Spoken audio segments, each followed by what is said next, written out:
Side ഡ്രോപ്സിലേക്ക് എല്ലാവർക്കും സ്വാഗതം. Class 7 science curiosity എന്ന ടെക്സ്റ്റ് ബുക്കിലെ 5th ചാപ്റ്റർ ആണ് നമ്മൾ ഇന്ന് എടുക്കാൻ പോകുന്നത്. ചാപ്റ്ററിന്റെ പേരെന്താണ്? Changes around us physical and chemical. നമ്മൾ പഴയ ടെക്സ്റ്റ് ബുക്ക് അനുസരിച്ച് സെയിം ചാപ്റ്റർ ചെയ്തിട്ടുണ്ട്. നിങ്ങൾക്ക് അതും വേണമെങ്കിൽ റെഫറൻസ് ആയിട്ട് നോക്കാവുന്നതേ ഉള്ളൂ കേട്ടോ.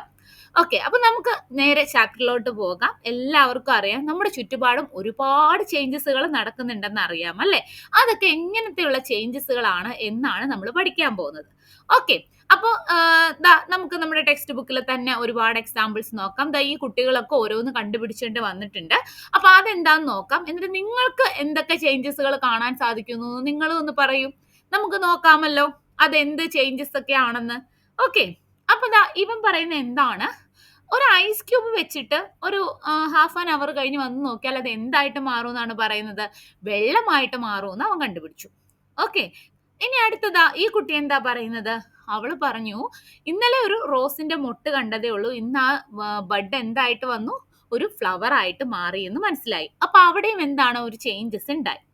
ഇനി ഇതാ നമ്മുടെ ഈ കണ്ണാടി വെച്ച കുട്ടി എന്ത് ചേഞ്ചസ് ആണ് കണ്ടുപിടിച്ചത്?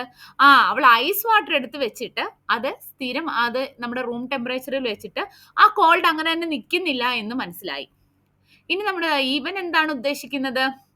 അവൻ പറഞ്ഞു, ഈ ബനാന ഇന്നലെ നോക്കുമ്പോൾ ആകെ കുറച്ച് കറുത്ത പാടുകളെ ഉണ്ടായിരുന്നുള്ളൂ, ഇന്നത് കുറച്ച് സ്മെല്ലും കൂടി, അതുപോലെ തന്നെ എന്താണ് ബ്ലാക്ക് സ്പോട്ട് കുറച്ച് കൂടുതലായിട്ടും കാണുന്നുണ്ട്. ഇങ്ങനെ കുറച്ച് ഒബ്സർവേഷൻസ് അവരിങ്ങനെ കണ്ടു. അതായത് കുറെ ചേഞ്ചസുകൾ അവർ മനസ്സിലാക്കി. നമുക്കും മനസ്സിലാക്കാം അല്ലെ, ഒരുപാട് ചേഞ്ചസുകൾ നമുക്കും മനസ്സിലാക്കാനുണ്ട്. ഇപ്പൊ ഒരു ദിവസം തന്നെ എടുക്കുകയാണെങ്കിൽ, നിങ്ങൾ രാവിലെ സ്കൂളിൽ പോകുന്ന ഒരു ദിവസം എടുക്കുകയാണെങ്കിൽ തന്നെ എന്തൊക്കെ ചേഞ്ചസുകൾ നിങ്ങൾക്ക് കാണാൻ സാധിക്കുന്നു. ഇപ്പൊ നിങ്ങൾ രാവിലെ ഫുഡ് കഴിക്കുന്നു അല്ലെ, അത് കുക്ക് ചെയ്യുന്നു. ആ കുക്ക് ചെയ്യുന്ന എന്താണ്, ഒരു ചേഞ്ചസ് ആണ്. രാവിലെ ഇറങ്ങുമ്പോൾ നല്ല മഴ ഒരു ചേഞ്ച് ആണ് അല്ലെ, നമ്മുടെ ചുറ്റുപാടും കാണുന്ന ഒരു ചേഞ്ച് ആണ്. നല്ല വെയിൽ വരുന്നു, നമ്മുടെ വസ്ത്രങ്ങൾ ഉണങ്ങുന്നു, ഇതെല്ലാം ഒരു ചേഞ്ച് അല്ലേ? അങ്ങനെ ഓരോ ചേഞ്ചസുകൾ നിങ്ങളൊന്ന് ജസ്റ്റ് ഒന്ന് നോക്കിയിട്ട് നമുക്ക് കമന്റ് ചെയ്യും. അപ്പൊ നമുക്ക് അതിനെക്കുറിച്ച് ചർച്ച ചെയ്യാം. ഇനി നമുക്കൊരു ആക്ടിവിറ്റി നോക്കാം. വളരെ സിമ്പിൾ ആയിട്ടുള്ള ഒരു ആക്ടിവിറ്റി ആണ്. ഇവിടെ കുറച്ച് ചേഞ്ചസുകളൊക്കെ കൊടുത്തിട്ടുണ്ട്. അപ്പോൾ ഓരോന്നിലും എന്ത് ചേഞ്ചസുകളാണ് സംഭവിക്കുന്നത് എന്നാണ് നമ്മൾ പറയേണ്ടത്. നമുക്ക് പെട്ടെന്ന് പറഞ്ഞു പോകാം. മെൽറ്റിംഗ് ഐസ് ക്യൂബ് മെൽറ്റ് ആകുമ്പോൾ അവിടെ എന്താ സംഭവിക്കുന്നത്? വാട്ടർ ആയിട്ട് മാറുന്നു അല്ലെ? അതായത് സോളിഡ് ആയിട്ടൊരു കട്ടിയായിട്ടുള്ള ഒരു ഐസ് എന്ന് പറയുന്നത് എന്താണ്? വെള്ളമായിട്ട് മാറി. അവിടെ എന്താണ് സംഭവിച്ചത്? അതിന്റെ ആ ഒരു സ്റ്റേറ്റ് മാറി അല്ലെ? ഐസ് എന്നുള്ള സ്റ്റേറ്റ് മാറി വാട്ടറിലേക്കായി. ഓക്കെ അല്ലേ? ഇനി ചോപ്പിംഗ് വെജിറ്റബിൾസ് ചോപ്പ് ചെയ്യുമ്പോൾ എന്താ സംഭവിക്കുന്നത്? നിങ്ങൾക്ക് തന്നെ അറിയാം, വലിയ അതായത് റോ വെജിറ്റബിൾസ് ചെറിയ പീസായിട്ട് മാറി അല്ലേ? ഇനി അടുത്തത് എന്താണ്? ബോയിലിംഗ് വാട്ടർ ബോയിൽ ചെയ്യുമ്പോൾ എന്തുണ്ടാകും? നല്ല ഹീറ്റ് ഉണ്ടാകും. അതുപോലെ തന്നെ എന്താണ്, ആ വാട്ടർ എന്ത് ചെയ്യുന്നു? വേപ്പർ ആയിട്ട് മാറുന്നു. അവിടെ എന്താണ് സംഭവിക്കുന്നത്? അവിടെയും സ്റ്റേറ്റ് ആണ് മാറിയത് അല്ലേ? ഇപ്പൊ ചോപ്പിംഗ് വെജിറ്റബിൾസ് ആണെങ്കിലും അവിടെ എന്താണ്, അതിന്റെ സൈസും ഷേപ്പും ഒക്കെ ഒന്ന് ചേഞ്ച് ആയിട്ടുണ്ട്. ഇനി നമുക്കൊരു പോപ്കോൺ നമ്മൾ ഉണ്ടാക്കുവാണ്. പോപ്കോൺ ഉണ്ടാക്കുമ്പോൾ എന്താണ്, ആ കോൺ പോലെയാണോ നമുക്ക് പോപ്കോൺ ആയിട്ട് കിട്ടുമ്പോൾ? അല്ല, അതിന്റെ ഷേപ്പും സൈസും എല്ലാം തന്നെ മൊത്തത്തിലൊരു ചേഞ്ചസ് ഉണ്ടായി അല്ലേ? അതുപോലെ തന്നെ ടേസ്റ്റും എല്ലാം ചേഞ്ച് ആയി. ഇനി cutting a piece of paper ഒന്ന് നിങ്ങൾ കട്ട് ചെയ്താൽ എന്താണ്, ആ പേപ്പർ എന്തായിട്ട് മാറി? അതിന്റെ ഷേപ്പും സൈസും എല്ലാം അങ്ങ് മാറി. പേപ്പർ വേറൊന്നും ആയിട്ടൊന്നും മാറിയില്ല അല്ലേ? ആ പേപ്പർ തന്നെയാണ്. ഓക്കെ, ഇനി adding beetroot extract to water. Beetroot extract ഒരു വെള്ളത്തില് മിക്സ് ചെയ്താൽ എന്തായിരിക്കും സംഭവിക്കുന്നത്? വെള്ളത്തിന്റെ കളർ മാറും. അല്ലാതെ വെള്ളം വേറെ എന്തെങ്കിലും ആയിട്ട് മാറുമോ? ഇല്ല അല്ലെ? ബേണിംഗ് ഓഫ് വുഡ് എന്താണ്? വുഡ് കത്തിക്കുമ്പോൾ നമുക്ക് ആ ഹീറ്റ് കിട്ടും, അതൊക്കെ. പക്ഷെ വുഡ് കത്തിക്കുമ്പോൾ നമുക്ക് എന്താണ്, വുഡ് എന്തായിട്ട് മാറും? കരിയായിട്ട് അല്ലെ? കരിയായിട്ട് അങ്ങ് മാറും. പിന്നീട് ആ കരിയിൽ നിന്ന് നമുക്ക് പിന്നെ നമ്മൾ കത്തിച്ച വുഡ് എടുക്കാൻ പറ്റുമോ? ഇല്ല. ഇനി ഡ്രൈയിങ് വെറ്റ് ക്ലോത്ത്സ്. ക്ലോത്ത് ഉണങ്ങുമ്പോൾ എന്താണ്, ക്ലോത്തിന് എന്തെങ്കിലും ചേഞ്ച് സംഭവിക്കുന്നുണ്ടോ? ആ സ്റ്റേറ്റിൽ ചേഞ്ച് ഉണ്ടാവുന്നു അല്ലെ? നനഞ്ഞത് എന്തായിട്ട് മാറുന്നു? ഉണങ്ങിയ അവസ്ഥയിലേക്ക് മാറുന്നു. അല്ലാതെ തുണി എന്തായിട്ട് വേറൊന്നും ആയിട്ട് മാറുന്നില്ല. ഇനി അടുത്തത് എന്താണ്? Making small balls of duff.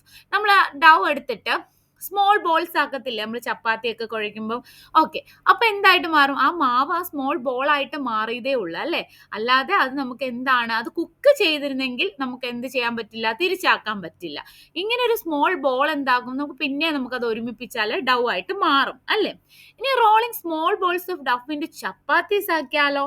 ആ ചപ്പാത്തി എന്തായി? ആ ഡവ് എന്ന് പറഞ്ഞ ആ ഒരു ഫോമിൽ നിന്ന് വേറൊരു ഫോമിലേക്ക് അല്ലെ, വേറെ ചപ്പാത്തി എന്നുള്ള ഒരു ഫോമിലേക്ക് വന്നു. അപ്പൊ ആ ചപ്പാത്തിനെ നമുക്ക് പിന്നെയും മാവാക്കാൻ പറ്റുമോ? ഇല്ല. ഇനി ബാക്കി നിങ്ങൾ അതുപോലെയുള്ള കുറച്ച് ചേഞ്ചസുകളൊക്കെ കണ്ടുപിടിക്കുക. അപ്പോൾ ഈ ചേഞ്ചസുകളിൽ നിന്നെല്ലാം നമുക്ക് എന്ത് മനസ്സിലായി? നമുക്ക് ഈ തന്നിരിക്കുന്ന, അതായത് നമ്മൾ എടുത്തിരിക്കുന്ന വസ്തുക്കളുടെ എല്ലാം സൈസും ഷേപ്പും സ്മെല്ലും പ്രോപ്പർട്ടീസും ഒക്കെ എന്താണ് ചേഞ്ച് ആവുന്നുണ്ടെന്ന് നമുക്ക് മനസ്സിലായി അല്ലെ? അപ്പം നമുക്ക് ഓരോന്നിലും ഓരോ ടൈപ്പ് ഓഫ് ചേഞ്ചസുകളാണ് നമ്മൾ കണ്ടത്. ഇതെല്ലാം നമ്മൾ എങ്ങനെയാണ് ഒബ്സർവ് ചെയ്തത്? നമ്മുടെ സെൻസ് ഓർഗൻസ് വെച്ചിട്ട് നമ്മൾ നോക്കി അല്ലെ? നമ്മുടെ സൈറ്റ്, നമ്മുടെ സ്മെല്ല്, നമ്മൾ ടച്ച് ചെയ്ത് നോക്കി, ഹിയർ ചെയ്ത് നോക്കി, ടേസ്റ്റ് ചെയ്ത് നോക്കി, ഇങ്ങനെയൊക്കെയാണ് നമ്മൾ ഇത് പലതും എന്ത് ചേഞ്ചസുകളാണെന്ന് മനസ്സിലാക്കിയത്. ഇനി നമ്മൾ എന്തിനാണ് ഇത്രയും ചേഞ്ചസുകളെ കുറിച്ച് പഠിച്ചത്? ഇതിലെല്ലാം ഒരു കാര്യം ഒളിഞ്ഞിരിപ്പുണ്ട്. എന്താണെന്ന് നമുക്ക് നോക്കാം. ഓക്കെ, അപ്പൊ ആദ്യം തന്നെ നമുക്ക് നോക്കാം. A substances may change in appearance but remain the same. എന്താണ് ഈ ഒരു സെന്റൻസിന്റെ അർത്ഥം? നമ്മൾ കണ്ട ചേഞ്ചസുകളെല്ലാം തന്നെ നിങ്ങളുടെ മനസ്സിലിരിക്കണം കേട്ടോ.